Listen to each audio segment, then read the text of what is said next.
شباب، السلام عليكم ورحمة الله وبركاته. إيه الأخبار؟ خلينا يمكن نعمل فيديو كده سريع على فكرة المؤشرات. كتير يمكن بيبقى بيسأل نفسه هو إيه اللي فادت المؤشرات دي، وممكن تكون هي أصلا بتشتغل إزاي أو بتتعمل إزاي، وهل أنت ينفع تعمل مؤشر أصلا ليك أنت أو بإعدادات معينة ليك أنت ولا لأ؟ هل أصلا مؤشرات لها فايدة أو أنا أقدر أعتمد عليها ولا لأ؟ خليني اقول لك ان بعض الناس في فكره المؤشرات في جزء بيقول لك والله ما انا ما بعتمدش على المؤشرات وملهاش اي لازمه، وهو صح. وفي جزء بيقول لك لا، انا بعتمد على المؤشرات ولها فايده بالنسبه لي، برضه هو صح. يعني الاثنين صح، الاثنين صح عادي جدا، تمام.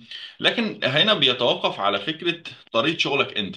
اوكي. طريقه استخدامك انت للمؤشر. يعني انت عندك استراتيجيه خاصه بيه ولا لا؟ طيب، هو ايه فكره المؤشر؟ المؤشر هي اداه تحليل فني بتساعدك في انك انت تقدر تاخد ايه قرار. يعني هي ما بتبنيلكش يمكن القرار، بس هي تقدر تساعدك انك انت تاخد القرار.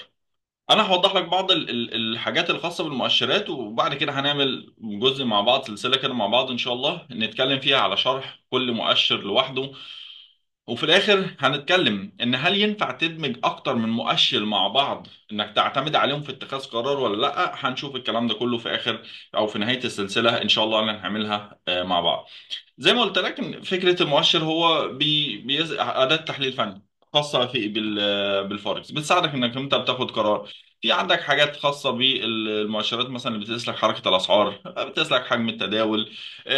وبيعرض لك الكلام ده على الشارت قدامك. اوكي، وهنشوفه مع بعض دلوقتي. في عندك حاجة خاصة بالاتجاه. مؤشر بيقيس لك الاتجاه بتاعك، بيقول لك اذا كان الاتجاه بتاعك صاعد ولا هابط. بيديهولك وبيديلك الشكل على الشارت زي الموفينج افريج. وده من اشهر يمكن المؤشرات اللي معظم الناس بتشتغل بيه. فعندك مثلا حاجات خاصة بالتذبذب، زي مثلا الار اس اي او الاستوكاستيك. في حاجات خاصة عندك بالفوليوم اللي هو بيقيس لك حجم التداول. في مثلا حاجه بتقول لك حركه السعر او سرعه حركه السعر عامله ازاي، زي الماك دي مثلا. اوكي. دي بعض يمكن المؤشرات، او اشهرها طبعا المؤشرات في كتير جدا، يعني في كتير جدا جدا جدا جدا، وانت تعرف تعمل مؤشر بنفسك انت عادي جدا. وهنتكلم على القصه دي كلها. طيب، هو المؤشر ده بيشتغل ازاي؟ المؤشر هي عباره عن مجموعه من البيانات بيتم ادخالها بلغه برمجه. اوكي. البين سكريبت. البين سكريبت. بتكون انت مديها اوردرات معينه زي المعادله، لما يحصل واحد اتنين تلاته النتيجه تبقى كذا، لما يحصل كذا يطلع كذا. اوكي. وهوريك برضو على التريدنج فيو دلوقتي كل الكلام ده. فدي فكره عمل المؤشر، ان هي مجموعه من اوامر انت بتديها للغه البرمجه، بتبدا تظهر لك البيانات على التشارت قدامك، تمام. ولو لعبت في اي حاجه من اللغه دي بتغير المعادله اصلا، تمام. دي فكرة المؤشرات. اوكي. طيب، زي ما قلت لك فكرة المؤشر هو بيعمل ايه؟ بيساعدك يا سيدي انك انت تحدد اتجاه السوق فين. ده خد بالك، ده لو حد لسه مبتدئ. يعني في ناس يبقى خلاص وعنده خبرة او استراتيجية شغال بيها، فهو عارف السوق رايح فين، عارف السوق جاي منين، عارف الاتجاه ماشي بشكل عامل ازاي. بيدي لك احيانا بيخليك تساعدك على اكتشاف فرصة حلوة على فكرة، ونقاط دخول حلوة، وبرضه نقاط خروج حلوة. يعني اللي هو زي بينبهك. اوكي، يعني زي اداه تنبيه منبهاك انك انت تقدر تعمل الكلام ده. فبالتالي بتقلل المخاطره بتاعتك، او بتقدر عندك فرص انك تامن الارباح بتاعتك. دي كان يمكن فكره سريعه كده لفكره هو شرح المؤشرات ايه. تمام. طيب، تعال نشوف بعض الامثله كده مع بعض زي اللي احنا اتكلمنا فيها. بص يا سيدي، انت هنا عندك ده الشارت عندك، تمام. لو خدت بالك كده، لو انا شخص راجل مبتدئ، والله النهارده انا مش هكون عارف الاتجاه ده رايح فين وجاي منين والحركه السعريه شويه، يعني اوكي. ولكن عندك في قائمه انديكيتورز هنا بتقدر تضيف اي مؤشر من المؤشرات اللي انت عايزها. اوكي.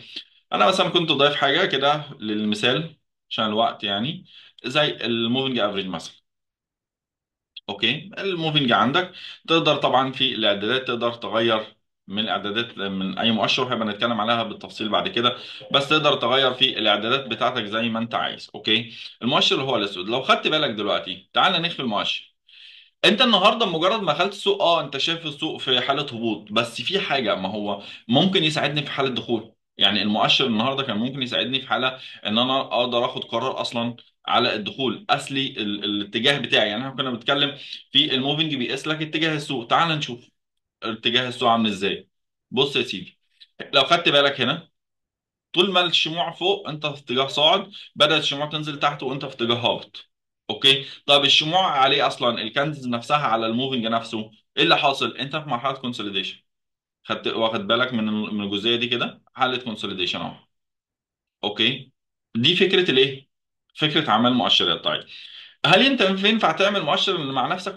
على فكره ادي لغه البان سكريبت اصلا، الخاصه بكل مؤشر. تمام.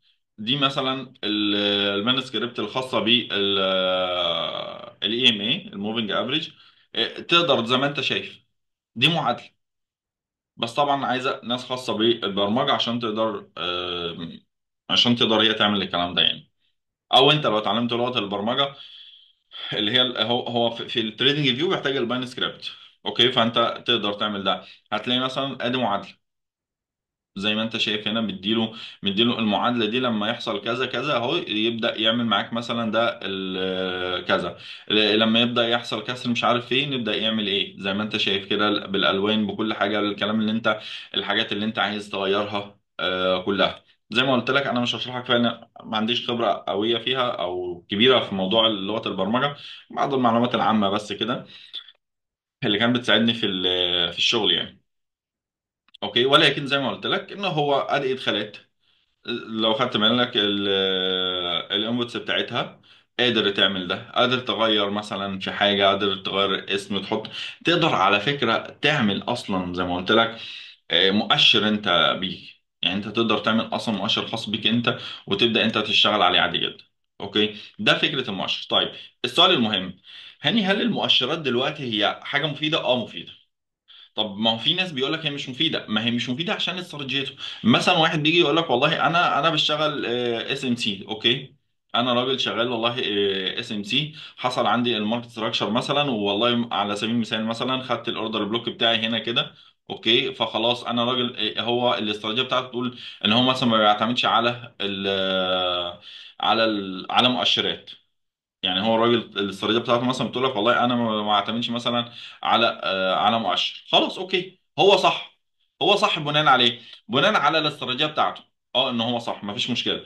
طب انا واحد النهارده ممكن اعتمد على المؤشرات اخد منها قرارات؟ انا بقول لك بناء على تجربتي الشخصيه بقول لك في حد يقول لك لا، ليه؟ بناء على تجربتي الشخصيه، وكلنا صح. فكل واحد هو بيقول لك ايه هي التجربه الشخصيه بتاعته، اللي هي اللي خد عليها قرار اذا كان المؤشر يساعد ولا لا. زي ما قلت لك، لو انت شخص مبتدئ النهارده، اداه زي كده ساعدتك يا سيدي. والله انا النهارده راجل مبتدئ، لما جيت ادخل السوق كده اتفاجئت بحاجه، اتفاجئت ان انا عندي الشرط بالشكل ده كده. ما هو لو انا مش فاهم، دي كده مرجان يا باشا، انا اتمرجنت هنا، خسرت كتير. اخد باي اخسر، اخد سل اخسر، اخد كده. لكن النهارده لو انا عندي اداه زي كده، انا فاهم هي بتشتغل ازاي، او طريقه شغلها عامله ازاي، ايه اللي هيحصل؟ خلاص انا عرفت ان طول ما الدنيا هنا كده، طول ما انا بالمنظر ده هنا. اوكي، انا مش هدخل تريدر. يعني طول ما انا في المنظر ده كده، انا مش هدخل تريدر. تمام. طب ما انا هعمل ايه؟ لا، هروح طالع من ايه؟ هطلع من التريده ومش هاخدها تاني. خلاص انا بقيت عارف ان انا ما ينفعش اخد التريده دي. اوكي، ده فكره الاداه مثلا هي ساعدتك في ايه. ده كان حاجه بسيطه وسريعه كده على فكره هو يعني ايه مؤشر وبيفيدك بايه. المؤشرات برضو زي ما قلت لك كتيرة جدا، تقدر تعتمد على كل واحد فيها، بس لازم تكون فاهم فاهم طريقة شغلها عاملة ازاي. وفكرة انك تاخد الحركة او القرار بتاعك لدخول تريدة من مؤشر واحد هو مش صح. لكن هل ممكن تعمل دمجة ما بين التريدز او المؤشرات كلها وتطلع بمنطقة دخول؟ ينفع مع إدارة طبعا رأس المال، وطبعا يكون عندك برضو معرفة بالسوق شوية عشان تكون عارف الدنيا رايحة فين وجايه منين. ده كده كان ملخص بسيط او سريع جدا لفكره هو يعني ايه المؤشر. والفتره الجايه نعمل مع بعض سلسله ان شاء الله. السلسله دي هي مختصه بالمؤشرات بشرح كل مؤشر مع نفسه وازاي تقدر تشتغل بيه. وكمان هيبقى نتكلم ازاي تقدر تدمج، يعني هبقى اديلكم في الاخر كده يعني لما نشرح مؤشرين ينفع دمجهم مع بعض والطلوع بيها او الخروج باستراتيجيه معينه تقدر تستفيدها. هبقى في اخر المؤشر ده او المؤشرين دول مع بعض هقول لك على ايه هي الاستراتيجيات دي، لان انت في مؤشرات تقدر تدمجها مع بعض وتطلع منها باستراتيجيه ليك انت تعرف تدخل السوق من خلالها. شكرا لكم، والسلام عليكم ورحمه الله وبركاته.